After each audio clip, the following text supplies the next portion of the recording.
What's going on, everybody? Welcome back to the Scale News Update. If not familiar with the show, this is where we talk about the news topics that happened in the scale world of RC over the past week. If you enjoyed the Scale News Update, hit the like button. Let's jump into this week's topics. First for this week, new body option from JConcepts. This looks like kind of a Nissan hard body with like the 90s style windjammer on the back. At least I think that's what it is. With the step down, the extra cab window, I assume that that's the hard body. This is made for the Stampede wheelbase, which is smaller. So if you wanted to use this on a scale build, you definitely need to be planning on a shorter wheelbase. If you're a big fan of that retro styling, here's a body option, whether it's for a short wheelbase scale truck or a Stampede size monster truck. The next body for this week is from Proline. This is the 1967 Ford F100. We saw this teased a bit last week, but we didn't know 100% what it was. We had a pretty good idea though, and it's what it turned out to be. Now this isn't as aggressive as the K10 crawler body that they released around last summer. It doesn't have the larger openings, it doesn't have any pinch to it or anything like that. So this is just more of a standard scale truck option. They're showing this on an SCX3 straight axle version in the photos. So just a run-of-the-mill, decent looking scale truck body, following that old Ford style. And for their next release, Proline released the cab-only version of the Cliffhanger.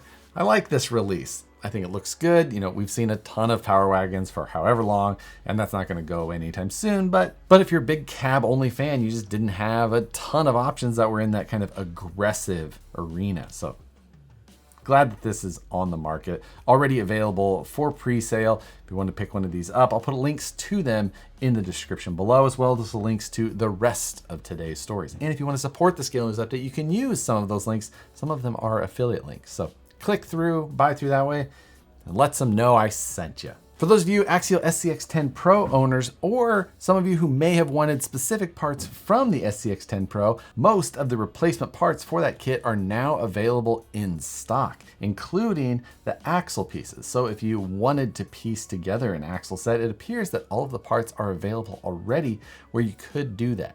Whether or not those axles will ever be available as a kit, on their own without having to buy the entire truck, yet to be seen. But you can piece them together with the parts that are already available. So go check that out. I'll link to the listing where you can see all of them in one spot.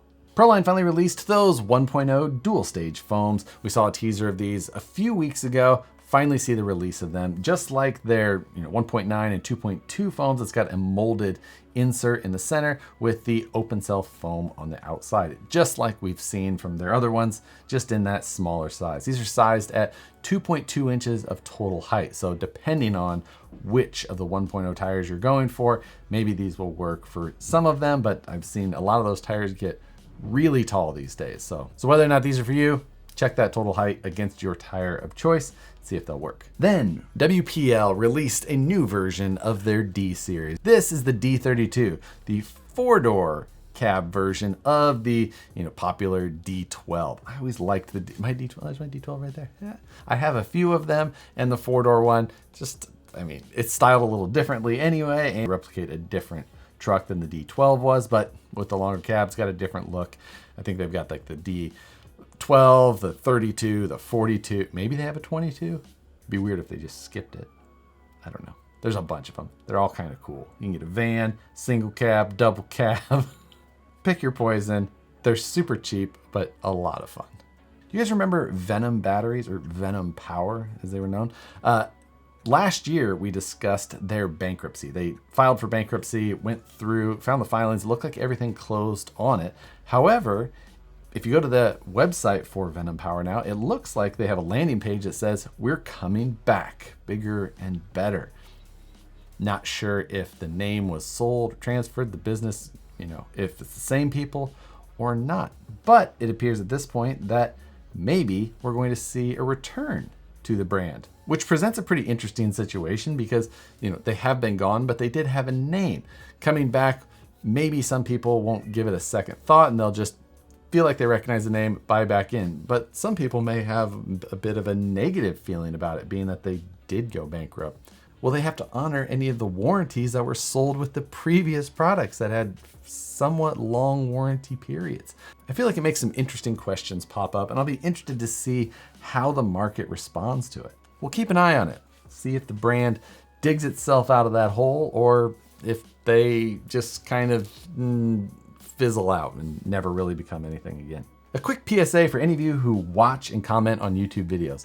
If you ever see a comment from someone saying that you've won something, text this number, then they ask you to pay a shipping charge for a prize you won, never follow through. It's a scam that hits YouTube channels across the board. For those of us that it does hit, we try and block all the comments as soon as possible, but it's inevitable that some of you are going to see them beforehand. Just to put it out there, don't fall for those. It's always a scam. I'm never going to have you text a number and then have you pay something. It's always a scam. But what's not a scam is eWin. Thanks eWin for sponsoring the Scale News Update. eWin is a manufacturer of gaming chairs like the one that I'm sitting in currently. They sent me this chair a little while ago and I've really been enjoying it. It's a little bit taller than my previous chairs were, which is a huge help specifically at my editing desk. A little bit higher, it's got a nice heavy cushion on it with some dense foam, so you sit up nice in it.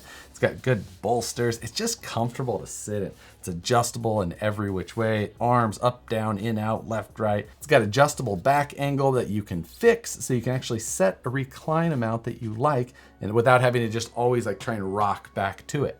It's got a nice diamond stitch as well. It's available in a ton of different colors. It's like a black base with accent colors that kind of go throughout. It does come with a neck pillow and a lumbar support as well, and they're adjustable up and down. If you're like me though, they're easily detachable. I just like the normal feel of this chair. I didn't feel like I needed any of the extra cushioning, but it was nice to have as an option. The base on this is a nice heavy cast metal, and the wheels are a cool hubless design that roll nicely over the carpet that's in my studio. Last week I had a typo and it didn't say Harley correctly in the little font that I had down here. So if you want to go check this gaming chair out, you can go use the code Harley, Harley, save yourself 20% on any of their options there. Go check that out. And again, thanks to eWin for sponsoring the Scale News Update. Next, we have another new release from Tamiya. This is the Celica, specifically the GT4 ST165 kit. Lots of letters and numbers, just like theirs, the TT02. The same one that always sits underneath. I've got that one memorized by now. If you're kind of that 90s, early 2000s video game fan, this one may interest you even a little bit more. Love the Losi racing wheels on it. Also, again, underneath you know everything about it. On top, it's a new body. Also new this week from Proline were some new Maxxis Trepadors for the SCX6. These are a great big 7-inch tall tire for your axial SCX6. If you like the look of Maxxis Trepadors, you're gonna love this one. They did a great job on the styling overall, pretty much nailed it there. It's mounted on the black Rhino wheels in the photos, but one thing I did notice is it's got the cliffhanger body on in these photos, and there's a Proline SCX6 bumper shown in there. Can't tell if it's 3D printed or not. Maybe it is, and it's just hard to tell in those photos, but it looks really good. Nice and aggressive, tucked up in there to that body. Kind of interesting. You never know if they're kind of hiding something in plain sight every once in a while in those photos. Always got to ask yourself, what are they up to? What's coming next? Or is it just a decent looking 3D printed bumper that they threw on for photos so that people would talk about it? Last week, Losi released the new TLR-tuned Losi LMT. This is a kind of race-oriented kit. It's a slider, no electronics, no wheels, tires, or body, but it's got a number of upgrades in it. And again, it comes in a kit form. The parts that they changed up from the normal Losi LMT are carbon fiber chassis plates, TLR shocks, TLR inspired servo saver, LCG battery tray, wheelie bump with flag mount, longer wheelbase, universal body mounts, and aluminum upgrades, including the front spindles, carriers, rear toe blocks, and 4-link bars. The price again was a major point of conversation as it is being released at $599. So up there, but does come with a number of upgrades, a lot different about it than the normal one, but it is still a kit version. Even though if you're trying to build a LMT race truck, you would likely have at least this much, if not more, in the parts before you add the other parts that you would need anyway. However, another interesting part about the release was how the release was worded, at least on the Losi webpage. It's saying that this is a limited release, or specifically a limited introductory release. And it says that depending on how it sells, it will continue to be available. So it's almost like they don't have a ton of confidence that this will sell well enough for them to keep selling them. Like they're putting it out there right away. Like maybe this will work, maybe it won't. If you don't buy it, we're not going to keep selling them anymore. It was an interesting way that it was worded, I felt. I get their hesitation a little bit, being that it's not really a basher or freestyle type truck with the carbon chassis and such. It's, you know, it's kind of a race truck. I don't have a strong pulse on the monster truck scene, and Tony didn't answer the Bald Eagle phone. So I don't know whether or not this will be a big hit or if it truly will be that limited introductory release solely.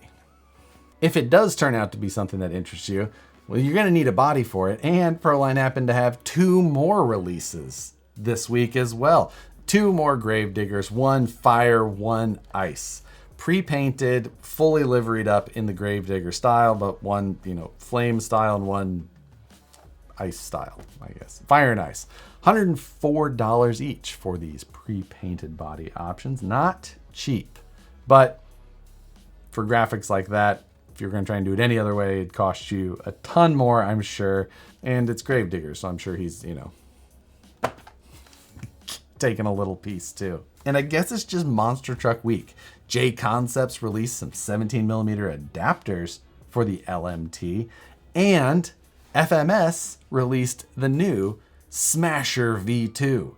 Now, they previously released their Smasher, the V1, but that was a very Bigfoot-esque release. And I'm not sure if that's why it went away or not, but it doesn't come with as many very clearly Bigfoot things, I believe, as the last one did. Also, they changed a few other things in there as well. They put up a little graphic of what this one has versus the other one. And one thing that they noted on this one versus the last one, it said, ball bearings, yes. And then this one, partial. So evidently they took ball bearings out of places, but they were being real weird about not answering in the posts on social media when people were asking them. They're like, well, where is their ball bearings? Like, well, they're in the axles and the transmissions. Like, so where's the bushings? And they just would never answer. So I don't know. Seems very weird. It's very FMS of them. I don't know. It's a little bit cheaper than the previous one, but if you like that FMS or the FCX24, it's very similar, just with a little bit of a different body on top, you know, some few things here and there. It's a monster truck, but it's from FMS. It's a monster truck-ish 124 scale. And this week, Cross RC decided to tease us with their new T-Rex, Tyrannosaurus Rex 10x10. This thing is, it's like if you let a little kid describe what his ultimate RC would be. It's just got all the wheels and they all turn, and it's got massive guns in the back that are hydraulic. They have a hydraulic lift system, it says. I don't know to what extent that is going to mean. It's 49 inches long and 15 inches wide, almost 16 inches wide, somewhere in there. I don't know. It's got 2 775 brushed motors underneath of that massive body. I don't know. All 10 wheels supposedly steer, and it looks like you're steering the 2 front axles with 1 servo and maybe the rear 3 with another. You're going to need some beefy servos if you want this thing to steer much, I have to guess. I'm sure that this is going to be very expensive, and I hope you have a spare bedroom open for, well, when you spend that much, or so you have a place to put this thing. Maybe this is one of those just gotta have it's for you. It makes me question my hobby choice. This Wednesday, come check out Livestream Takeover, 6 p.m. Pacific, 9 p.m. Eastern. The final episode of season 3. We've done this 3 full years. Every single Wednesday, never missed one. Start of season 4 will be the following week. New thumbnail. That's about all that changes. Also this Wednesday, don't forget to go check out Matt's Road to the Rockies episode as he updates you on where he's got on all 3 of his Sorker rigs as well. And to close out your week, Friday Night Live, 6 p.m. Pacific, 9 p.m. Eastern as well. I'll probably be working on my class 1s and likely hurting myself in some way. Last week I asked you guys, what was the RC world missing? And my favorite answer of the week was an RC Zamboni.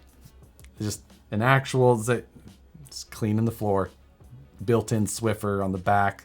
It's brilliant. We need it. Or at least a skin for a Roomba. Something. Somebody's got to make it because that's a perfect idea. This week I want to ask you though, with the talks of Venom possibly coming back, what company do you wish would re-enter the RC scene? Did they leave and just stop doing RC? Or maybe they went out of business, whatever it was, come all the way back, like Novak, Venom, Lunsford, who recently left. Then I had like Rain RC, TCS crawlers. We had ones like MSD, Aerotex, back in the day, crawling stuff. What companies do you wish or you remember that come back into the scene to bring whatever new version of whatever they might have been thinking from way back? Or if you haven't been in RC that long, what company do you like in other areas that you wish would jump over into ours? Maybe bring something that they're bringing to another market. Do you wish Apple would make you a radio that just didn't have a steering wheel? Put your comments below. Love to read them every week. My favorite part of the Scale News Update. With that, thanks as always for watching every Tuesday. Hit the like button if you enjoyed it. Subscribe if you're not already. Hit the notification bell so you see the videos as soon as they get uploaded. And thanks again for watching. We'll see you on the next one.